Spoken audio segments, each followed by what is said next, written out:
Well, let's start you right off with some shots of my garden. It's Jason from Fraser Valley Rose Farm, and I found this footage. So I'm using it on a winter day to look back at some of my successes and failures from last year's garden.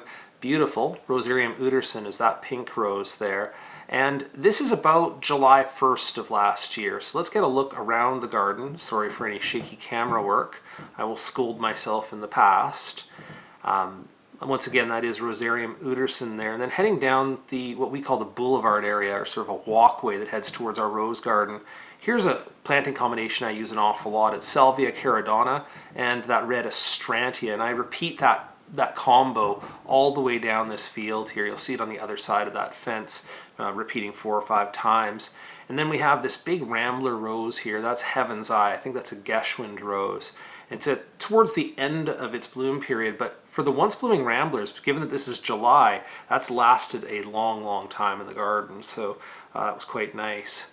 Approaching here the main rose garden, this is a rose called Eden, or Pierre de Ronsard.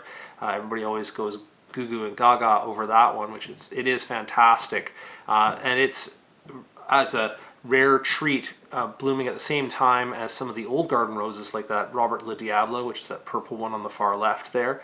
But we also have Iceberg at the front here. It always puts on a show. Duchess of Portland, that's that pink one there. Buff Beauty across the bottom. That is Chicago Peace, but it's not showing off all that well in this shot. And swinging around here, this is the rose field. And I can see how it's coming in here. We'll get some better shots of it as we go along. But this is what I'm kind of aiming for, is to have them all fill in. That's a Guylaine de Féligande at the front here, and it's actually at the back of the frame too, against the fence there. I'll get you a closer look at that big shrub at the back there. But Julia Child there.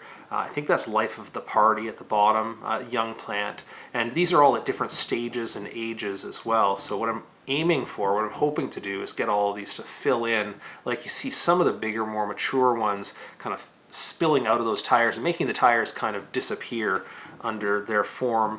This is Chapeau de Napoleon, which is an old garden rose, once blooming. It has kind of a mossy, crested look to it. And again, that's the whole rose field there. Just swinging back around, that's the rose garden from a distance, and back to the boulevard.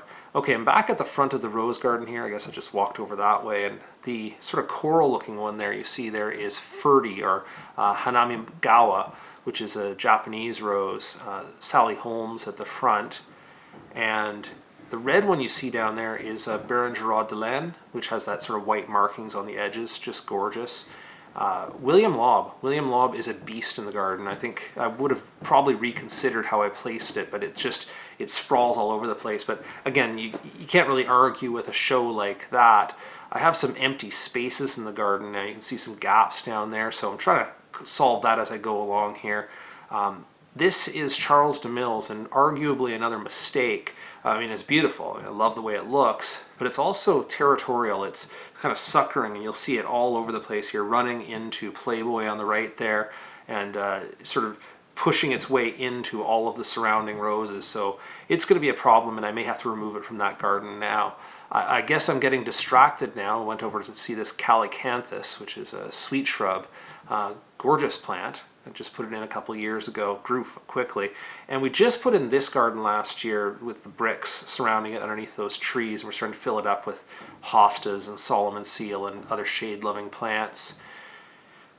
The archways are not as full as I would like. I've planted roses around them, but we have a kind of a slow, thick clay soil, and it just slows everything down. So really looking forward to when I get those archways and also the pillars that you saw in the boulevard filled up.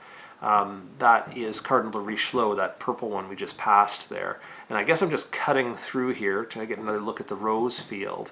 And skipping ahead here, this is Complicata, which is just a charming rose. I had a better picture to put in there, but it is a charming rose when in full bloom.